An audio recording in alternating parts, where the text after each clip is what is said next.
All right, welcome to the Relentless Game, turning life's chaos into power. So today we're going to do a podcast over five. If I was the burning out, if I was at this stage of my life where I'm just tired, wore out, burnt out, I've got all this stuff on my plate. What are the five things that I would do to start implementing in my life to help me start to kind of dig myself out? The biggest thing that I want to emphasize on this is like when we're doing and we're starting, you've got a mindset, and it's got you to success this far, but you have a mindset, and that mindset of everything's got to be hard, and I've got to go balls to the wall first thing to get started. And what I will have you consider is like it's got to be complete opposite. Like you've gotten this far and you're burning out. And the reason why you're burning out is because you're doing all the things. You're doing all the things, but you're also doing things a lot harder and making it harder on yourself than you need to. And when we start to make some simple tweaks and we start to just start with simplified approach, what will start happening is you'll start to not only gain more energy, not only will you start to gain more confidence because you're actually following through with what you said you would do, but you're going to have better focus to be able to attack life, this game of life. So I haven't even talked to Christian about my five, and but I just want to kind of pick a ball back and forth. Yeah. You tell me I can one tell thing, you and one I'll tell you one as far as that stuff goes. What would be your first thing if you were burnt out, or maybe you're coaching someone who's burnt out and they're tired and they're wore out and they're just like hating everything? What would you tell them to do? Well, first piece, I would find a coach. If you don't have a mentor or a coach or somebody that can help you see something through a different lens, because right now you're just leaning on your own understanding, and what you don't know, you can't change, right? And so if you think, yeah, I'm successful in these other areas and you're seeing the highlights in your life, but you've got to be able to, you want to level up to another level, but you got to be able to have somebody help give you those skill sets and help give you a plan and give you tasks that you need to do to help get you to that point. But if you're leaning on your own understanding, you're going to be unclear of what you need to do. So finding the coach, finding the mentor to help you get to that next level, I think is the first piece where I'd go. Well, so like I'm real big on this. Is like you think about the lines at Disney World. Disney World has crazy lines. They have something though called the Fast Pass. The Fast Pass is for those individuals who want to pay a little bit more. Instead of standing in those long lines and wasting a lot of time and energy, they have the Fast Pass. The Fast Pass just says, "Hey, I'm cutting to the front of the line, and because I got the Fast Pass." And what happens is with hiring a coach, it's basically like a fast pass. It's like, hey, I'm trying to get here faster, and I know that you have the results that I want. I know that you can point me in the right direction and show me. So show me the way. And now we're like you said, we're overcoming your own obstacles. And I think another thing you said is gives you a different perspective. Mm-hmm. There's blind spots that you can't see that someone else may be able to see. And so when you start to bring other people in, that it starts to be able to see like, oh, your wife may be have a different perspective, but a lot of times our wife's perspective will be something we'll take it for granted because we think that she's just nagging at us or picking at us or whatever it may be. So I love that, having a coach to cut to the front of the line so that you can learn the simplified way and the most bang for your buck to get there. Yep. I have coaches in everything that I do. Got tons of coaches. Even with being in the fitness industry for 20 years, I got a fitness and nutrition coach right now that's 27 years old, just your age. Yep. That I hired because I know that like he's got some other skills that I want to have or need to, or may just need to remind me. I've been in the game, like maybe I just need to be reminded of stuff. And it also allows me though too to get a different look at, okay, how's he doing his coaching? What's he doing? So now you start to take things that you can start implementing in your life that way too. It might be something that you are already well versed on, that you just need to hire someone that way as far as that. I would say the other one for me would be having some type of mission. And what I mean by that is like there's oftentimes I'm tired, I'm wore out, it's been a long week or whatever it is. But if I have a mission I'm working towards, then my focus goes on, okay, this is where I'm going. And now these are the things that have to be done for me to move to that next piece to get to that next level. And by having that mission, it allows you to get more focus on the basics that are in front of you. Now, if you have a coach and then you have a mission, now we're really rocking and rolling. Mm-hmm. But you start having something that you're actually working towards, so it gets you out of bed. It gets you fired up for life again. But I think a lot of guys, they fall into this game of life of just like it's the grind and the hustle, and I've got to, and I get it because I've always had a like a clock inside my head. It's just kind of a ticking, like tick, tick. This should have been done yesterday. Why is this not done? And a lot of the stuff that I tell myself that needs to be done yesterday or should have been, I gotta get on this immediately, is things that are going to work themselves out, and that they actually don't even have to be done right now. It's like I've got so much other planning and to get towards to get done before I start working on this. So having a coach, having a mission. What would your third thing be? Third, I would go getting to the data, getting to the facts of where am I currently. And, with us being performance coaches, we start working with somebody and we're like, if they don't know, if we want to get them going in the right direction, hey, we need to drop some body fat. They have zero idea how many calories they're taking in, how many protein we're taking in. It's like, okay, well, how do we even know where to go from here? So first we have to get to the data of, hey, where are we at in order for us to even get to the next level? Same thing with your sleep. If you don't know how much sleep you're getting, then we need to kind of get a baseline there. And then once we have that data, that's when we can start to make those tweaks and make those adjustments in order to get us to that next level. And so if we don't know where we are currently, then how are we going to be able to measure it and be able to scale it? Okay, this is where I want to be. And so I think getting to the data is a key piece in order to, then from that, you start to create some clarity of, okay, this is where I'm at. This is where I want to go. What steps do I need to take? What things do I need to lay out in order to get me there? Yeah, so we've probably done it backwards, where we'd start out with first is like, we got to get to the facts. Yeah. Now we get to the facts, you start to see some like gaping holes and wounds that you need to solve, that maybe you just have been grinding so hard that you didn't identify the problems because you're so focused on the mission of where you're going or whatever it may be. And so if we reverse engineered it, I would tell you first is like what you were talking about just a while ago is let's have the facts of where we are. Let's get a coach that can start to now help us start to identify some things we need to start to put into play. Now, once we have that, now let's set the mission that we're working towards. Now we have these. Now we're starting to move in the right direction that way as far as that stuff goes too. Yeah, I can throw another one in there, and then you close it out with the last one. Piece number 4, we got to have a relationship with God. I mean, that would, to me, the Bible and then just my relationship with God is the blueprint and the steps that I need in order to know where I need to go into my life. And whenever I get off track, God's going to check me because of that relationship I have with him. He's going to let me know, like, bro, you're going in the wrong direction. He's going to give you those signs too of like, he'll keep poking at you too. It might not be clear at first, but he'll keep poking at you, and just having that relationship and then getting, man, all the wisdom that's in the Bible. It's literally the blueprint for you to be successful into your life. And so if you don't have a relationship with the Lord, this can cause you have no set morals in your life. And so then you don't have a code to live by.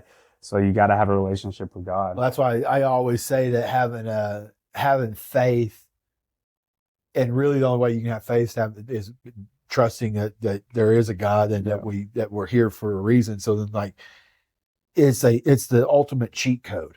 because there's going to be things in life that you don't want to necessarily do. There's going to be issues, there's going to be problems, and it's easy to look into the future and look at how far you have to go and all of the problems and all the obstacles. But when you have that faith that, hey, I know that I'm moving in the right direction, you have that faith in God that way. You have the facts of where you're starting. You have a coach or someone who is guiding you, that's holding you accountable, that's calling you out for not following through, or giving you pats on the back for following through and holding you accountable, and then having that mission that you're working towards. These are all like in line with everything that we're talking about. And with that coach, it may be that coach is setting you up. Number 5 can kind of be all over. It could be that coach can be setting you up for nutrition. That coach can be setting you up with workouts. It could be a morning routine that you needed. It could be something that you need to question the stories you're telling yourself. It could be having that, the game that we play, we have the impossible games that we're working towards. And so there's so much that a coach can help with and point you in the right direction with. And that will help out with that burnout big time. If you got your fitness on point and you got your nutrition on point, then you're rolling. Yep. Right? Now we're mindset wise, we're getting in the Bible every single day. And now we're getting in the Bible every single day. Now we're having actionable steps, because you said it is like the wisdom that I find in just 1 to 2 verses. That's why I'm like always with people, man. And I know that people may look at it and go oh, that's not, I'm telling a lot of guys, you're doing too much reading, because they're taking in, if you can get 1 to 2 verses and you can get so much wisdom in 1 to 2 verses, now what starts to happen is it's like a fire hose to the face. You're getting so much insights and so much wisdom. And now you try to read a chapter because you're checking a box and you're wanting to learn, but you're taking in so much, not your fault. You're taking in so much wisdom that's just you're overwhelmed with all the wisdom that's coming at you, that you don't take any kind of action on the wisdom at all. Yeah. And so what we're trying to do and this is what goes back to the Relentless Faith Bible experience that we do. It's every Friday at 7 a.m. Central Time is, our first one that we did was James 1, verse 22 through 25. 3 verses, it just opens up a whole nother avenue of things that you couldn't see, that you start to break down. But the cool thing is when you get other men that are also looking at that as well, and those scripture and those 3 verses as well, they can see different insights and have different perspectives that maybe you don't have. And so it's powerful that way as well. So I think there's so much things we could throw in. We talk about the fitness side of it, the nutrition side of it, the mindset, starting to take control of your mind that way. That's what we do through the stack, getting in the Bible. We talk about all these things. I think the 5th thing is, if I had to end it with, is you need to have some type of brotherhood. Yeah. I think that you are on an island because you only have your way of thinking, and you think that everyone from the outside, it looks like on social media, that everybody's got it figured out, that everybody knows what they're doing next, and that they put on a good show. Yep. That's why I try to share all of my life and all the problems and all the issues and all the struggles, because I know what it's like to just read on social media and just read everybody's highlights stories. Having a brotherhood, not only does it allow you to get a different perspective from other people that have been through what you're going through, you may be able to do the same thing for them. You're going and you're running together. Now you have accountability, you have support. And then here's the deal is as we're running, it's inevitable that if you've got a group of men running with you, that one of you are going to fall. There's going to be something that happens. Now, if you fall, I can help pick you up, or someone else around you can help pick you up because you have that brotherhood. Vice versa. If I fall, you can help me up. And so we need that. We need that accountability. We need that just for relations wise, just knowing that you have, I got guys that pay me that are bro, I'm paying you one-on-one, And I don't even like reach out to get on one-on-one calls. It's just me knowing that you're there if I need you. Like that I can just reach out to you and see what's going on and like ask questions as far as that stuff. It's like I don't really need calls. I'm just like just the proximity and being in the proximity of other individuals. Plus, it's always good. Like when we have our Bible study here at the Vitality Mill, I love it because you get to see the same guys coming in. You're building community and brotherhood that way. And so it's just across the board. If we had to break down the 5, there's so much more. It could be meditation. It could be your workouts, your nutrition, like we talked about. Yeah. But a coach is what we started with. The second part we had is having the mission, having a brotherhood. Relationship with God. Relationship with God. And then what's the fifth one? We had a relationship with God. We had a mission. We have a brotherhood. Get to the data. Yeah, the data. And you got to get to the facts. So the facts will set you free. A lot of people say the truth will set you free, but the facts will set you free. See, the truth changes. The truth can change. So like the truth back in the 90s and 80s, like the truth was Michael Jordan was the greatest basketball player ever. Now it's LeBron. Now you get around a bunch of young heads, and then the truth to them is it's LeBron. Yeah. You know what I mean? So it's like you get to that, like the facts never change. Yeah. You know what I mean? The facts are always going to stay the same, and the facts are your facts. So when we look at it is like the truth can be is like I'm in amazing shape when I'm 25 years old. The truth is I'm in great shape here. But then like 43, I can go look at the facts and I can say the same thing, that the truth is I'm in horrible shape or whatever it may be. But it's like the facts will show me is like, bro, you've had injuries and limitations and you've done this and you're still performing at another level. So it's like the facts, the truth will always be different depending on where you're at. But the facts never change. So this is what we focus on. One, you have to have a code that you're living by. And that code is, and I'm just going to tell the truth because you'll never get to the facts if you can't tell the truth. Also, bringing God into play. Where truth is, God is, and where God is, transformation is. So now you start to bring in is like living by the code and having like, I'm just going to tell the truth in anything that I do, get to the facts in anything that I do. That'll open up my feelings, which my feelings can point me in the right direction of, hey, I don't like the way that these facts look. I need to change something. Or, hey, actually, I love the results I'm getting from these facts. Now I'm going to stay with it. And then now that gives us our relevant focus that we need to focus on. That relevant focus gives us our resulting fruit. So it gives us the results that we actually want. So the facts will always give you the where you are, the starting point, and then your feelings will be able to dictate what you need to do next, whether you need to change something or continue to push in it. And then that will give you your focus that you need to have, which will give you the fruit that you want. Once we have the foundational of the code in play, now we can start to have a core 4 that has predictive power, and that's our morning routine.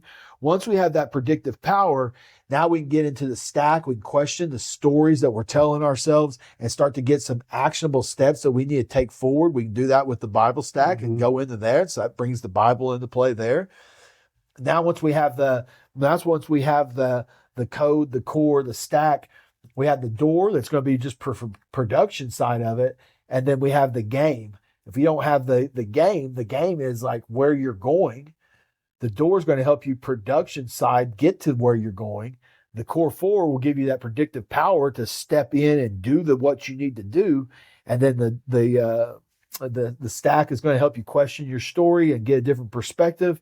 And then the code is just always going to keep you foundationally. If you don't have a code that you're living by and foundationally have that, then you'll never be able to build upon that because anytime that you're lying, you're lying to yourself, and you're just going to stay right where you are. It's nothing's ever going to change. So that's yeah, man. And what I love with what we've created at the GA is you've never got it all figured out. Anybody can thrive in one area, but then that other area is going to lack because all the attention and detail that you put into that one area. So then you've got, you might be a successful business owner, but then what's your home life look like? What does your fitness look like? And so that's what I love about the GAs. We've never got it all figured out, but we have a system to show you this is how you balance this area. This is how you thrive in this area.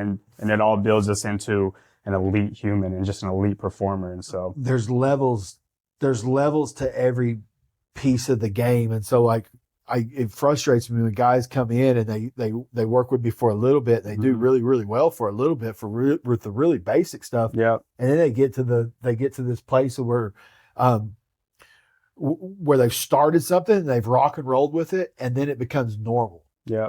And once it becomes normal, now it's just like one of those things that's just what they do. This is where right here is when it becomes normal. This is when we need to change it, and we need to go back to the facts and like look and see like what's the next step that we can go from.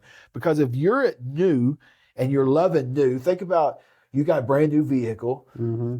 You're not letting anybody drink in that vehicle, eat in that vehicle. You're cleaning it. You're taking care of it. You're doing all the things. Then it becomes new. Then it becomes normal. Now you're allowing someone to eat some burger and fries in it. They drop some fries down the seat. You drop some fries down the seat, whatever it may be. You start to just like normalize. That's just normal that we eat in here. Oh, there's already got fries in the middle of the cracks, so it don't matter. Just to have some more fries or whatever. It as much. Then that becomes normal, and that becomes where it happens, and then it becomes numb. And the numb side of it is anybody can eat here. It just doesn't matter. And so that's what guys do when it comes to like everyday life. They start something. It's just like a marriage, new. It's amazing. Everything's great. Sex is great. Everything's great. Date nights, love each other. It's new. Then it becomes normal. Now you don't do the date nights anymore. Now it starts to become stagnant. It's not even, it's not fun as it used to be. And then next thing you know, it becomes numb until your wife comes to you and says, hey, like I'm getting a divorce, I'm leaving. And then it's like, oh, and then guess what? You're back at new again. And you start to realize that like, oh, I just like took my eyes off the prize. Yeah. I quit focusing on the things that really mattered. And then you start back at zone one again. And that's why you're burning out, is because you're focused on you're in the numb state. And that's what my job is to come up and slap you upside the head or rattle your cage a little bit and wake you up and make you realize that like, dude, you're playing this game of life at like 30 to 40% when there's so much left more in the tank and you don't even know it because you're numbed out and you don't realize how much further you could go. Yeah. So anything you want to end on that? That's great. Good piece. There's a few things that we can help you out with right now. One, you can join the Relentless Faith Bible Experience. That is something that every Friday at 7 a.m. Central Time. It's not a Seth show. It's just getting men together, getting in the Bible, getting in the Word, finding wisdom, putting that wisdom to work so that you can gain the wealth, aka results, aka fruit. Now, that's one place. The other place is you're like, hey, Seth, don't really have time for that Bible experience. I appreciate you doing that, but don't really have time for it. The other side of it is jump in the Bible Stack. Get the Bible Stack and start implementing the Bible Stack. I send you a video. I take care of pointing you in the right direction. You can do that on your own and play this game by yourself. That's fine. If you want to do that, I can point you in the right direction there and get you that link. The other side of it is jump in the game to 180. The game to 180 is we got to weaponize our body and our mind. That's the first phase of everything that we're doing, because it doesn't matter what kind of life we're creating. It doesn't matter if we create an impossible game and you have that. If you don't have your body and your mind in a weaponized state, then you don't have the routine with the core four of getting that predictive power, and you're not living by a code, and you're not getting in the Bible every day. Then what starts to happen is like it's one of those things where you're making life way more difficult than it has to be. And so what I start to do is like as I pass you on the Christian on the fitness side, and then on the mind side, I start to help out. And what starts to happen is now you start to feel better, you start to think differently. And then when we start to feel better and we start to think differently, we start to get a whole new perspective of what's possible. And you start to see how much you've been leaving in the tank. Mm-hmm. And it starts to open your eyes. And there's phases to that. To wake up. First, got to wake you up. I got to make you aware of where you are so that you can see that something needs to change. The second stage of that is take a knee. Taking a knee of you don't know it all. Taking a knee that like God's got something greater and bigger planned for you, But since you've been asleep, we got to wake you up, and then you got to take a knee and drop your ego and admit that I don't know it all and I need help. Once we get to that stage of take a knee, then we can actually start to have it all. And now we can start to build a game out of life, and we can start to actually go towards the man God created you to be. And once you have it all, then it is it's you're set free. And what that means is it's like you're going to have to let go of the results that you have at the top of that peak, and you're going to have to be free, meaning that like you got to let go of that so that you can go back down into the pit to create something even bigger that God has for you. And he can't give you more if you got your hands filled with all the things that you think that you need right now. And so that's what we do inside the Grow Alliance. It's my mission. It's my purpose. It's why I'm here. It's what I do, and I love it.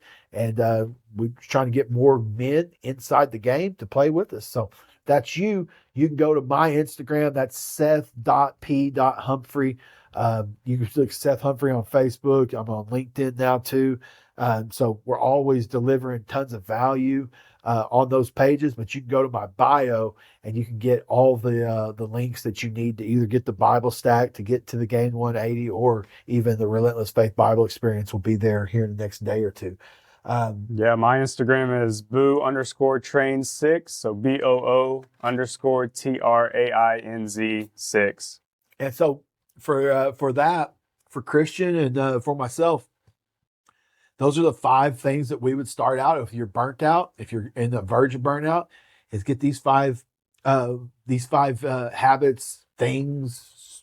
They're all the way across the board. Get those implemented, and once you get those implemented, you'll start to have more capacity to take on more and to and start stepping into the man that God created you to be. So, for Christian, Seth Humphrey, have a fantastic day, and we'll see you on the other side. This is a relentless game, turning less chaos into power. This is a relentless game. I've been up grinding 10,000 hours. This is a relentless game. Always put my faith inside a game.